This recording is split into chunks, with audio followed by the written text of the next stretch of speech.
हाय दोस्तों, वीडियो में आपका स्वागत है। और मैं रुपेश शर्मा आप लोगों के लिए जो है बीपीएससी तैयारी जो 4 आ रहा है और तैयारी 5 जो है उसके लिए भी, या कोई भी एग्ज़ाम हो, एनसीईआरटी सबसे बेस्ट होता है। तो आज हमारा सीरीज स्टार्ट हो रहा है 9th का हिस्ट्री। ठीक है, इसका जो अंडरलाइनिंग किया गया है वहीं क्वेश्चन जो है बना हुआ है और इससे बाहर आपका कोई भी क्वेश्चन आने की संभावना नहीं है। जितने भी क्वेश्चन है वो सब बना दिया गया है, आप लोग इसको देख सकते हैं और अपने किताब में जो है अंडरलाइनिंग कर सकते हैं, जिससे आपको पढ़ने में आसानी होगी। तो चलिए हम यहाँ पे शुरू करते हैं फ्रांस की क्रांति। ठीक है, तो 14 जुलाई 1789 की सुबह पेरिस नगर में आतंक का माहौल था। ठीक है, सम्राट ने सेना को शहर में घुसने का आदेश दे दिया था। अफवाह थी कि वह सेना को नागरिकों पर गोली चलाने का आदेश दे देने वाला है।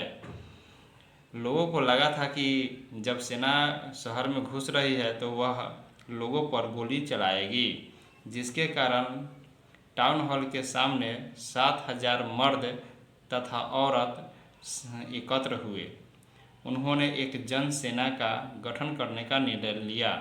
तो आपसे क्वेश्चन पूछेगा कि जन सेना का गठन किसने किया था। तो वहाँ के 7,000 मर्द और औरत जो मिलकर एक जन सेना का गठन करने का निर्णय लिया। हथियारों की खोज में वह बहुत से सरकारी भवनों में जबरन प्रवेश कर गए। कौन? तो वहाँ जो एकत्र हुए थे लोग, वे सब। अतः सैकड़ों लोगों का एक समूह पेरिस नगर के पूर्व भाग की ओर चल पड़ा और बास्तिल किले की जेल को तोड़ डाला। तो आपको पता होगा कि पेरिस नगर के पूर्वी भाग में बास्तिल का किला स्थित है। भारी मात्रा में गोला बारूद मिलने की संभावना थी। हथियारों पर कब्जे की इस सशस्त्र लड़ाई में बास्तिल का कमांडर जो है वह मारा गया और कैदी छुड़ा लिए गए। ठीक है, कैदी की संख्या 7 थी। तो बास्तिल के किले में जो सैनिक कैद थे उनकी संख्या कितनी थी? 7 थी, जिसको आज़ाद कर दिया गया। सम्राट की निरंकुश शक्तियों का प्रतीक होने के कारण बास्तिल के किले लोगों का घृणा का केंद्र बन गया। तो आपसे पूछेगा कि बास्तिल का किला लोगों का घृणा का केंद्र क्यों बन गया। तो यहाँ पे उसका आंसर है सम्राट की निरंकुश शक्तियों का प्रतीक। ठीक है, चलिए ढा दिया गया, बास्तिल के किला को ढा दिया गया। उनके अवशेष बाजारों में उन लोगों को बेच दिया गया जो ध्वंस को बतौर स्मृति चिन्ह में सजाए, मतलब संयोजन कर चाहते थे, मतलब अपने घर में सजाने चाहते थे, उनको वे बेच दिया गया। अधिकांश जनता पाव रोटी की महंगाई की कीमतों का विरोध कर रही थी। आप देखेंगे कि विरोध कैसे हुआ फ्रांस में। तो वहाँ पे जो महंगाई थी पाव रोटी का, उनका लोगों ने ज़बरदस्त विरोध किया। आप यहाँ पे देखेंगे कि सन 1774 ईस्वी में बुर्बो राजवंश का लुईस 16वें फ्रांस की गद्दी पर आसीन हुआ। उसी समय उनकी उम्र केवल 20 वर्ष थी। तो आपसे पूछेगा कि जब लुईस 16वें गद्दी पर बैठे उस समय उनकी उम्र कितनी थी। तब 20 वर्ष थी। यह बीपीएससी में पूछा जा चुका है। उनका विवाह ऑस्ट्रिया की राजकुमारी मेरी अंतोनिएट से हुआ था। ठीक है, यह भी पूछा जा चुका है।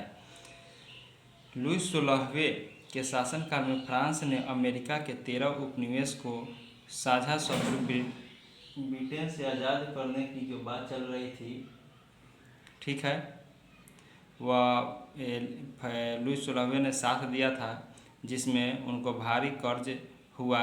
ये कर्ज लगभग 10 अरब लिब्रे से अधिक का कर्ज था। ठीक है, और जुड़ गया, जबकि उन पर पहले से ही,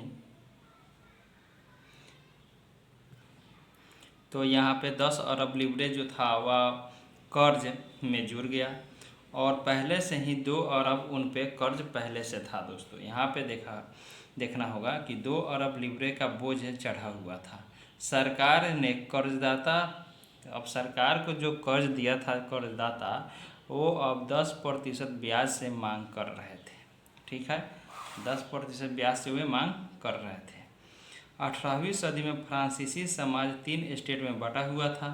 केवल तीसरे स्टेट के लोग जनसाधारण ही कर अदा करते थे। कौन करते थे? तो तीसरे स्टेट के लोग करते थे। वर्ग में विभाजित फ्रांसीसी समाज मध्यकालीन समानती व्यवस्था का अंग था। प्राचीन राजतंत्र पद का प्रयोग सामान्यतः सन 1789 से पहले फ्रांसीसी समाज एवं संस्थाओं के लिए होता था।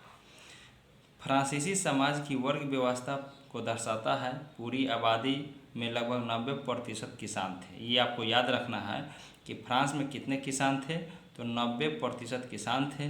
लेकिन ज़मीन की मात्रा में आएंगे तो 60% ज़मीन पर कुलीन, चर्च और तीसरे स्टेट के अमीरों का अधिकार था। ये आप याद रखिएगा कि 60% जो ज़मीन था वह किनके अधीन था? तो कुलीन, चर्च और तीसरे स्टेट के अमीरों का अधिकार था। ठीक है, चलिए। प्रथम 2 स्टेट कुलीन और पादरी वर्ग के लोगों को कुछ विशेषाधिकार जन्मजात प्राप्त था। इसमें से सबसे महत्वपूर्ण विशेषाधिकार था राज्य को दिए जाने वाले करों की छूट। कुलीन वर्ग को कुछ अन्य समानती विशेषाधिकार भी हासिल थे। वह किसानों से समानती कर वसूला करता था। क्या करता था? किसानों से समानती कर वसूला करता था। किसान अपने स्वामी की सेवा, स्वामी के घर और खेतों में काम करना, सैन्य सेवा देना अथवा सरकारों के निर्णय में सहयोग आदि करने के लिए बाधक थे। चर्च भी किसानों से करों का एक हिस्सा टाइड धार्मिक कर के रूप में वसूलता था। ऊपर से तीसरे स्टेट के तमाम लोगों को सरकार को तो कर चुकाना ही होता था, पर करों में टाइल प्रत्यक्ष कर और अनेक अप्रत्यक्ष कर शामिल थे। अप्रत्यक्ष कर नमक और तंबाकू जैसे रोजाना उपयोग की वस्तुओं पर लगाई जाती थी। ठीक है, तो ये सब उस समय चल रहा था। तो यहाँ पर क्वेश्चन बनेगा दोस्तों कि चर्च भी किसानों से कर के रूप में टाइड लेता था। वह कैसा कर था? तो धार्मिक कर था। और टाइल प्रत्यक्ष कर था। ये सब आपको याद रखना होगा। ठीक है, आप देखेंगे कि प्रथम स्टेट यहाँ पे पादरी वर्ग हो गया, द्वितीय स्टेट कुलीन वर्ग हो गया, और तीसरे स्टेट में बड़े व्यवसाय, व्यापारी, अदालती कर्मचारी, वकील आदि हो गया। और उसके नीचे दोस्तों तीसरे स्टेट में ही किसान, कारीगर और उससे भी छोटे छोटे किसान और भूमिहीन मजदूर थे।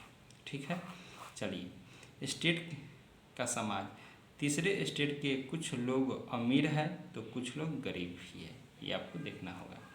आप नोट्स में देखिए, यहाँ से क्वेश्चन पूछे जाते हैं कि लिब्रे जो था वह फ्रांस की मुद्रा जिसे 1794 में समाप्त कर दिया गया।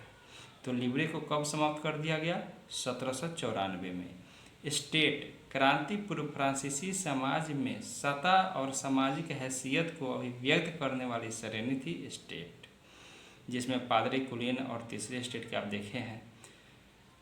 पादरी वर्ग चर्च के विशेष कार्य को करने वाले व्यक्ति का समूह है पादरी। ठीक है, और टाइड जो है वह चर्च द्वारा वसूल किए जाने वाले कर है। ठीक है, यह कर कृषि उपज के 10वें हिस्से के बराबर होती थी। तो आप देखेंगे कि टाइड जो था वह धार्मिक कर था, चर्च को दिया जाता था, और कृषि उपज के 10वें हिस्से दिए जाते थे। टाइड सीधे राज्य को अदा की जाने वाली कर थी, वह भी तीसरे स्टेट के लोगों द्वारा दिए जाते थे। चलिए आगे आइए, आगे हम लोग देखते हैं। यहाँ पे कह रहा है दोस्तों कि फ्रांस की जनसंख्या सन 1715 ईस्वी में 2.3 करोड़ था, जो 1789 ईस्वी में बढ़कर 2.8 करोड़ हो गया। ठीक है, यानी 0.5 बढ़ा था।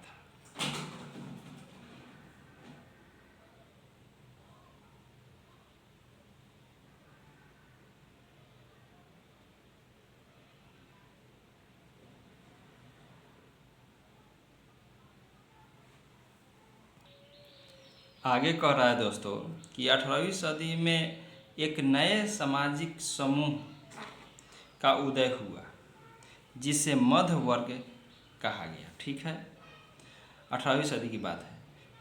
समुद्री व्यापारियों और ऊनी रेशमी वस्त्रों के उत्पादन के बल पर संपत्ति अर्जित की थी। ऊनी और रेशमी कपड़ों का या तो निर्यात किया जाता था या समाज के समृद्धि लोगों को खरीद लेते थे। तीसरे स्टेट के उन सौदागरों एवं निर्माताओं के अलावा प्रशासनिक सेवा व वकील जैसे पेशेवर लोग भी शामिल थे। ये सभी पढ़े लिखे थे और इनका मानना था कि समाज के किसी भी समूह के पास जन्माधि विशेषाधिकार नहीं होनी चाहिए। किसी भी व्यक्ति को सामाजिक हैसियत का आधार उनकी योग्यता ही होनी चाहिए। स्वतंत्रता, समान नियम, समान अवसर के विचार पर आधारित समाज की यह परिकल्पना जॉन लॉक और जॉय जाक रूसो जैसे दार्शनिक ने प्रस्तुत की थी। आप देखेंगे कि यहाँ पे दिया हुआ है कि 2 ट्राइजेज ऑफ गवर्नमेंट्स में जॉन लॉक ने राजा के दैवी और निरंकुश अधिकारों के सिद्धांतों का खंडन किया था। रूसो ने इसी विचार को आगे बढ़ाते हुए जनता और उनकी प्रतिनिधियों के बीच एक सामाजिक अनुबंध पर आधारित सरकार का प्रस्ताव रखा। तो आपको याद होगा कि 2 ट्राइजेज ऑफ गवर्नमेंट्स पुस्तक के लेखक कौन है? तो लॉक है। उसके बाद में सामाजिक संविदा के लेखक कौन, सामाजिक अनुबंध के लेखक कौन है? तो रूसो है। आपको याद रखना होगा। माउंटेस्क्यू ने The Spirit of the Laws नामक रचना में सरकार के अंदर विधायिका, कार्यपालिका और न्यायपालिका के बीच सत्ता विभाजन की बात कही। किसने कही? तो माउंटेस्क्यू ने कही। उनके The Spirit of the Laws नामक पुस्तक में विधायिका, कार्यपालिका और न्यायपालिका के बारे में चर्चा की गई है। जब संयुक्त राज्य अमेरिका ने 13 उपनिवेश ने ब्रिटेन के खुद को आज़ाद घोषित कर दिया तो वहाँ इसे मॉडल की सरकार बनी। फ्रांस के राजनीतिक चिंतकों के लिए अमेरिका संविधान और उनमें दी गई व्यक्तिगत अधिकार की गारंटी प्रेरणा का एक महत्वपूर्ण स्रोत थी। तो ये सब वहाँ फ्रांस में चलती रही। आगे आपको देखने को मिलेगा यहाँ पे कि किसी समय में हम कह सकते हैं दोस्तों कि किसी समय में फ्रांसीसी पैसे सू के नाम से जाने जाते थे। समझे? तो चलिए हम आगे देखते हैं। हम आशा करते हैं कि आप लोग को अच्छा लग रहा होगा। और क्वेश्चन जो है यहीं सब पूछे जाते हैं। अगर क्वेश्चन हम निकाल कर बताने लगे तो थोड़ा लेट हो जाएगा दोस्तों, क्योंकि वीडियो कम ही मिनटों में समाप्त करना है। प्राचीन राजतंत्र के तहत फ्रांसीसी सम्राट अपने मर्जी से एक कर नहीं लगा सकता था। ठीक है, इसके लिए उसे स्टेट जनरल यानी प्रतिनिधि सभा की बैठक बुलाकर नए करों के अपने प्रस्ताव पर मंजूरी लेनी पड़ती थी। स्टेट जनरल एक राजनीतिक संस्था थी। स्टेट पूछेगा दोस्तों कि स्टेट जनरल कैसे संस्था है? तो एक राजनीतिक संस्था थी। इसमें तीसरे स्टेट अपने अपने प्रतिनिधि भेजते थे, लेकिन सम्राट ही यह निर्णय करता था कि इन संस्था की बैठक कब बुलाई जाए। इसकी अंतिम बैठक सन 1614 ईस्वी में बुलाई गई थी। फ्रांसीसी सम्राट लुई 16वें ने 5 मई 1789 को नए करों के प्रस्ताव के अनुमोदन के लिए स्टेट जनरल की बैठक बुलाई। कब बुलाई? तो 5 मई 1789 को। और कितने वर्ष बाद? तो 175 वर्ष बाद बुलाई थी। तो प्रथम स्टेट के 300 प्रतिनिधि, दूसरे स्टेट के 300 प्रतिनिधि और तीसरे स्टेट के 600 प्रतिनिधि उनके पीछे खड़े किए गए। तीसरे स्टेट का प्रतिनिधित्व उनके अपेक्षाकृत समृद्धि और शिक्षित वर्ग कर रहे थे। किसान, औरतें और कारीगरों, यहाँ पे ध्यान दीजिएगा दोस्तों, यहाँ पे किसान, औरतें, कारीगरों का सभा में प्रवेश वर्जित था। यानी किसान नहीं जा सकता है, औरतें नहीं जा सकता है और कारीगर नहीं जा सकता है। ये सब प्रवेश उनका वर्जित था।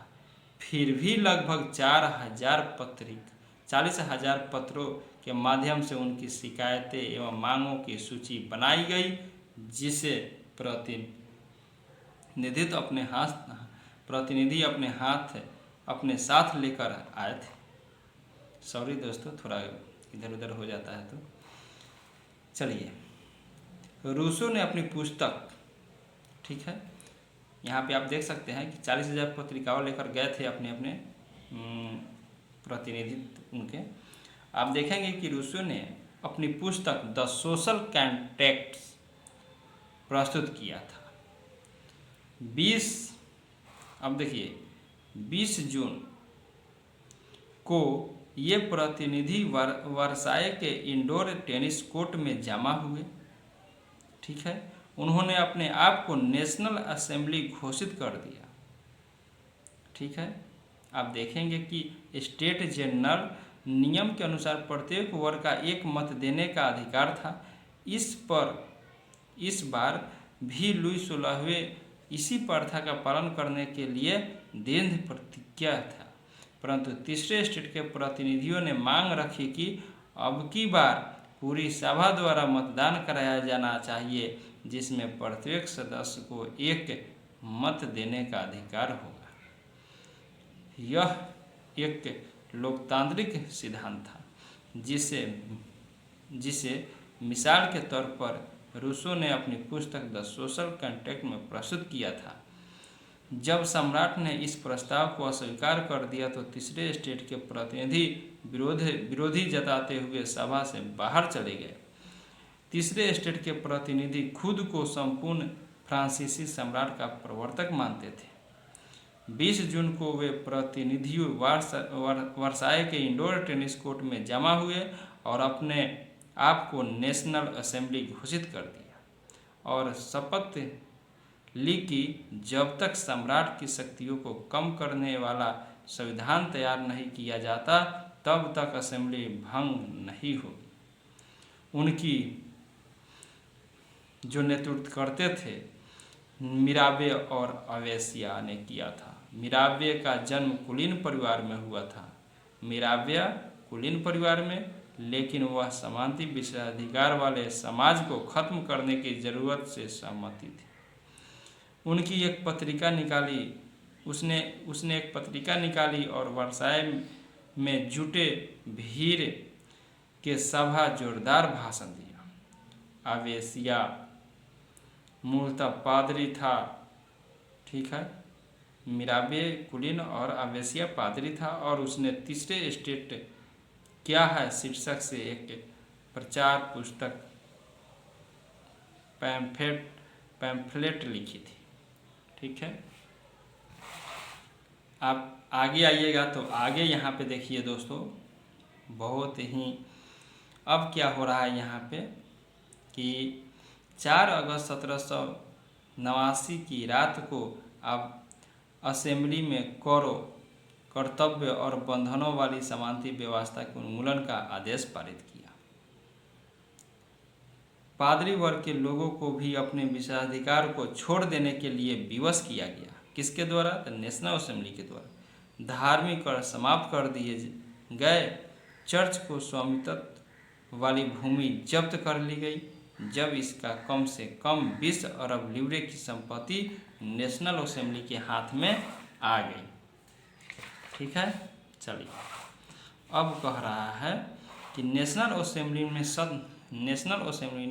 1791 ईस्वी में संविधान का प्रारूप पूरी कर लिया। पूछेगा कि नेशनल असेंबली ने अपना संविधान का प्रारूप कब तैयार कर लिया? तो 1791 ईस्वी में अपना प्रारूप तैयार कर लिया। सम्राट की शक्तियों को सीमित करना, एक व्यक्ति के हाथ में केंद्रीकृत होने के बजाय अब इस शक्तियों को विभिन्न संस्थाओं और विधायिकाओं, कार्यपालिका एवं न्यायपालिका में विभाजित कर हस्तांतरित कर दिया गया। इस प्रकार फ्रांस में संवैधानिक राजतंत्र की नींव पड़ी। अब क्या पड़ा? तो संवैधानिक राजतंत्र का नींव पड़ा। अब देखिए यहाँ पे सबसे इम्पोर्टेंट देखिए, सक्रिय नागरिक कौन थे? तो मतदान प्राप्त लोग 2.8 करोड़ की जनसंख्या में लगभग 40 लाख जो लोग थे, वहीं एक सक्रिय नागरिक थे। नेशनल असेंबली में वहीं वोट दे सकते हैं जिनकी उम्र 25 वर्ष हो और वह 3 दिन का कर चुकाने मजदूरी कर हो, वहीं सक्रिय नागरिक कहलाते थे। यहाँ पे दिया हुआ है, वह मत दे सकते थे। 1991 में संविधान का कानून बनने का आधार नेशनल असेंबली को सौंप दिया गया। नेशनल असेंबली अप्रत्यक्ष रूप से चुनी जाती थी। सर्वप्रथम नागरिक एक निर्वाचन समूह का चुनाव करते थे और सभी नागरिकों को मतदान का अधिकार नहीं था। 25 वर्ष से अधिक उम्र वाले केवल ऐसे पुरुष को ही सक्रिय नागरिक का दर्जा दिया गया था जो कम से कम 3 दिन की मजदूरी के बराबर कर चुकाते थे। कितने दिन के? 3 दिन के मजदूरी कर चुकाते थे। ठीक है, 3 दिन की मजदूरी के बराबर कर चुकाते थे। शेष पुरुष और महिलाओं को निष्क्रिय नागरिक के रूप में वर्गीकृत किया गया था। निर्वाचन की योग्यता प्राप्त करने तथा असेंबली का सदस्य होने के लिए लोगों को करदाता की उचित श्रेणी में होनी जरूरी थी। ठीक है, अब आगे देखिए, आगे कह रहा है यहाँ पे कि संविधान पुरुष और नागरिक अधिकार घोषणा पत्र के साथ शुरू हुआ था। संविधान जो था वह पुरुष और नागरिक अधिकारों के घोषणा पत्र के साथ शुरू हुआ था। जीवन के अधिकार, अभिव्यक्ति की स्वतंत्रता के अधिकार और कानून के बराबर का अधिकार नागरिक एवं अहरणीय अधिकार के रूप में स्थापित किया गया। चलिए आगे देखिए, जहाँ से क्वेश्चन दोस्तों बनेगा वहीं से यहाँ पे सॉल्यूशन होगा। टूटी हुई जंजीरें का क्या मतलब है? तो आप जानते हैं कि टूटी हुई जंजीरें दासों को बांधने के लिए जंजीरों का प्रयोग होता था। टूटी हुई हथकड़ी उनकी आज़ादी का प्रतीक है। किसका प्रतीक है? आज़ादी का प्रतीक है। छड़ों का बर्छीदार गट्ठा, अकेले छड़ी को आसानी से तोड़ा जा सकता है पर पूरे गांठ को नहीं, एकता में ही बल है का यह प्रतीक है। चलिए यहाँ पे देखिए, त्रिभुज के अंदर रोशनी बिखेरती आंखें, सर्वदर्शी आंख ज्ञान का प्रतीक है। समझे? या आप समझिए दोस्तों, समझिए, यहाँ पे आंख का प्रतीक है। राजदंड, आप देखे होंगे राजदंड, जो बहुत ही न्यूज में चला जब नए संसद भवन का उद्घाटन हुआ उस समय। तो राजदंड है, शाही सत्ता का प्रतीक है राजदंड। आप यहाँ पे देखिए, अपनी पुछ मुंह में लिए सर्प सनातन का प्रतीक है। अंगूठी का कोई और छोर नहीं होता, यहाँ पे दिया हुआ है, देख रहे हैं ना। चलिए यहाँ पे है लाल फ्रांजियन टोफी, दास द्वारा स्वतंत्र होने के बाद पहनी जाने वाली टोफी को लाल फ्रेंजियन टोफी कहा गया। नीला सफ़ेद लाल फ्रांस के राष्ट्रीय रंग है। नीला है, सफ़ेद है और लाल है। नीला है, सफ़ेद है, लाल है, फ्रांस का राष्ट्रीय रंग है। डरने वाले स्त्री कानून का मानवीय रूप है। उसके बाद में है विधिपट, कानून सबके लिए समान है और उनकी नज़र में सब बराबर है। विधिपट यही कहता है। आप देखेंगे यहाँ पे दोस्तों, यहाँ पे देखेंगे आप कि फ्रांस की स्थिति आने वाले वर्षों में भी तनावपूर्ण बनी रही। यद्यपि लुई 16वें ने संविधान पर हस्ताक्षर कर दिए थे, परंतु पारसा के राजा से उनकी गुप्त वार्ता चल रही थी। ठीक है, फ्रांस की घटनाओं से अन्य पड़ोसी देश के शासकों की चिंता थी। इसलिए 1789 की गर्मी के बाद होने वाले ऐसी घटनाओं को नियंत्रण करने के लिए इन शासकों ने सेना भेजने की योजना बना ली थी, लेकिन जब तक इस योजना पर अमल होता, अप्रैल 1792 में नेशनल असेंबली ने पारसा और ऑस्ट्रिया के विरुद्ध युद्ध की घोषणा का प्रस्ताव पारित कर दिया। तो आपको सोचने या प्रश्न बनने या प्रश्न द्वारा उत्तर देने में आपको हिचकिचाहट नहीं होनी चाहिए कि जब नेशनल असेंबली ने किसके विरुद्ध युद्ध की घोषणा 1792 ईस्वी में किया था, तो आप मारेंगे पारसा और ऑस्ट्रेलिया के विरुद्ध में किया था। ये क्वेश्चन आते हैं और 1 नंबर आपको दे जाते हैं। प्रांतों से हजारों स्वयंसेवक सेना में भर्ती होने के लिए जमा होने लगे। उन्होंने इस युद्ध को यूरोपीय राजाओं एवं कुलीनों के विरुद्ध जनता की जंग के रूप में ले लिया। उनके ओठ पर देशभक्ति के जो तराने थे उनमें कवि रोजेंट दी लाई द्वारा रचित मार्सिले भी था। यह गीत पहली बार मार्सिलेस के स्वयंसेवकों ने पेरिस की ओर कूच करते हुए गाया था, इसलिए इस गाने का नाम मार्सिले हो गया था, जो अब फ्रांस का राष्ट्रगान है। तो पूछेगा कि फ्रांस का राष्ट्रगान क्या है, तो मार्सिले जो है वो फ्रांस का राष्ट्रगान है। ठीक है, समझ में आया होगा। 1791 में संविधान में सिर्फ अमीरों को ही राजनीतिक अधिकार प्राप्त थे। जब नेशनल असेंबली का गठन हुआ उस समय भी यही व्यवस्था चल रही थी। उसके बाद में लोग राजनीतिक क्लबों में अड्डे पर जमा कर सरकारी नीतियों अपनी कार्य योजना पर बहस करते थे। इनमें से जैकोबिन क्लब सबसे सफल था, जिसका नाम पेरिस के भूतपूर्व कन्वेंट ऑफ सेंट जैकब के नाम पर पड़ा। जो जैकोबिन क्लब के सदस्य मुख्यतः समाज के कम समृद्ध हिस्से में आते थे। उनमें छोटे दुकानदार और कारीगर जैसे जूता बनाने वाला, पेस्ट्री बनाने वाला, उसके बाद में घड़ीसाज, छपाई करने वाला, नौकर व दिहाड़ी मजदूर शामिल थे। उनका नेता मैक्समिलियन रोबेस्पियर था। जैकोबिन के एक बड़े वर्ग ने गोदी कर्मकारों की तरह धांधीदार लंबी पतलून वाले का निर्णय लिया। ऐसे उन्होंने समाज के फैशनप्रस्त वर्ग, खास तौर पर से घुटने तक पहने जाने वाले ब्रीचेस पहनने वाले कुलीनों से खुद को अलग करने के लिए किया। यह ब्रीचेस पहनने वाले कुलीनों की सतत समाप्ति के ऐलान कर उसका तरीका था। कन्वेंट धार्मिक जीवन को समर्पित समूह की इमारत को कन्वेंट कहा गया। तो आप देखिए, आगे देखते हैं। जैकोबिन को 100 कुलोट के नाम से जाना गया, जिसका शाब्दिक अर्थ था बिना घुटने वाले। 100 कुलोत पुरुष लाल रंग की टोपी भी पहनते थे, जो स्वतंत्रता का प्रतीक था, लेकिन महिला को ऐसे करने की अनुमति नहीं थी।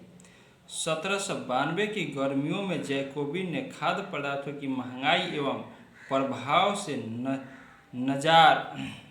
नाराज पेरिसवासियों को लेकर एक विशाल हिंसक विद्रोह की योजना बनाई। 10 अगस्त की सुबह उन्होंने ट्यूलेरिया के महल पर धावा बोल दिया। तो आपसे पूछेगा कि जैकोबिन क्लब ने सबसे पहले किस महल पर धावा बोला था, तो ट्यूलेरिया के महल पर धावा बोला था। राजा के रक्षकों को मार डाला और खुद को राजा को कई घंटों तक बंधक बनाए रखा। बाद में असेंबली ने शाही परिवार को जेल में डाल देना का प्रस्ताव पारित किया। नए चुनाव कराए गए। अब देखिए यहाँ पे क्वेश्चन, 21 वर्ष से अधिक उम्र वाले सभी पुरुषों, चाहे उनके पास संपत्ति हो या ना हो, मतदान का अधिकार दिया गया। ठीक है। नवनिर्वाचित असेंबली को कन्वेंशन नाम दिया गया, जो 1792 ईस्वी में चुनाव हुआ और उसके तहत जो है निर्माण हुआ संसदों का, नवनिर्वाचित असेंबली का, उनका नाम कन्वेंशन दिया गया। 21 सितंबर 1792 को इनको राजतंत्र का अंत कर दिया गया और फ्रांस को एक गणतंत्र घोषित किया गया। गणतंत्र सरकार का वह रूप है जहां सरकार एवं उनके प्रमुख का चुनाव जनता करती है, इसी का नाम गणतंत्र है। ठीक है, चलिए आगे देखते हैं। आगे है कि लुई 16वें को न्यायालय द्वारा देशद्रोह के आरोप में मौत की सजा सुनाई गई थी। 21 जनवरी 1793 को प्लेस डी लॉ कनकॉर्ड में उनके सार्वजनिक रूप से फांसी दे दी गई।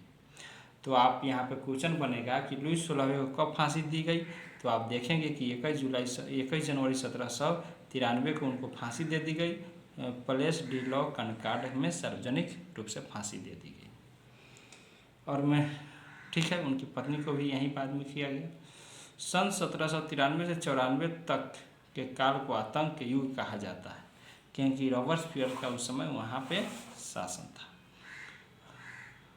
रॉबर्टसफियर ने अपनी नीतियों को जुलाई 1794 में न्यायालय द्वारा उन्हें दोषी ठहराया गया और गिरफ्तार करके अगले ही दिन उसे गिलोटिन पर चढ़ा दिया गया।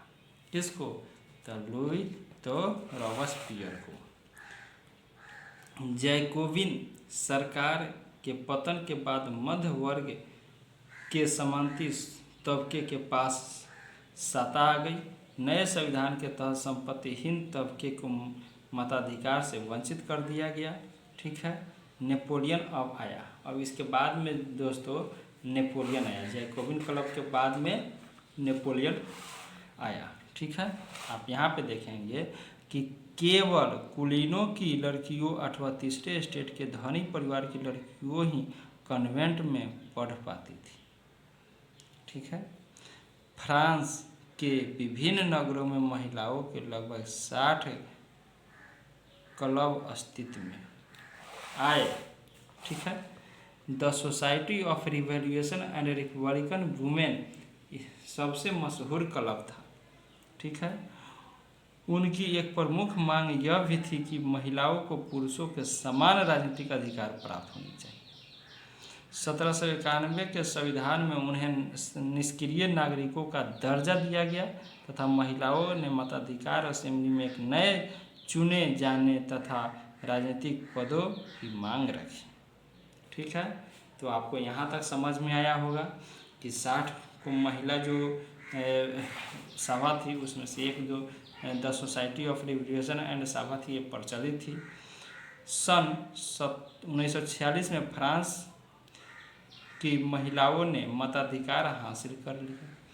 तो पूछेगा कि फ्रांस में महिलाओं का वोट देने का अधिकार कब प्राप्त हुआ, तो 1946 ईस्वी में। ठीक है, 1946 ईस्वी में यह प्राप्त हुआ। आप देखेंगे यहाँ पे दोस्तों कि दास प्रथा के बारे में हम लोग पढ़ेंगे। यहाँ पे दास प्रथा उन्मूलन के बारे में पढ़ेंगे। तो यहाँ पे क्या क्या दिया हुआ है। यूरोप, अफ्रीका और अमेरिका, यूरोप, अफ्रीका और अमेरिका के बीच त्रिकोणीय दास व्यापार द्वारा पूरा किया गया। दास व्यापार 17वीं सदी में शुरू हुआ। ठीक है, आप याद रखिएगा कि दास व्यापार 17वीं सदी में शुरू हुआ। किस सदी में शुरू हुआ? तो 17वीं सदी में शुरू हुआ। फ्रांसीसी सौदागर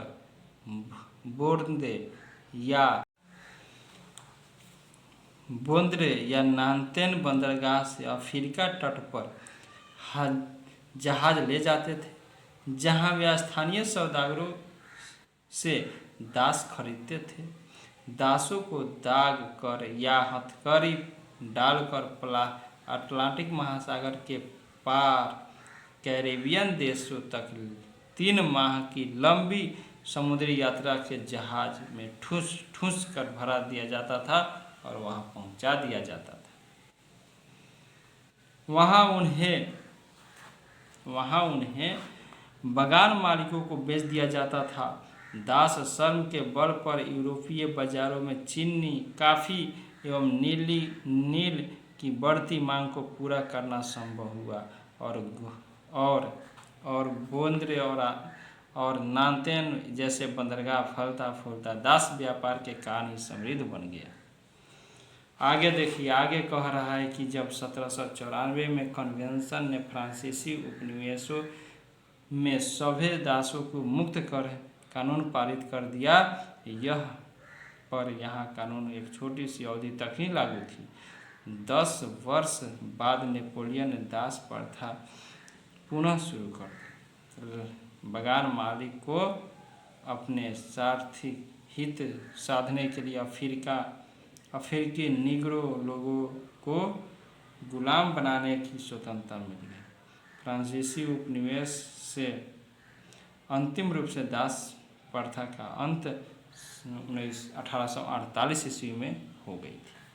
कब हो गई थी दास प्रथा का अंत? 1848 ईस्वी में हो गई थी, पूर्ण रूप से फ्रांस में।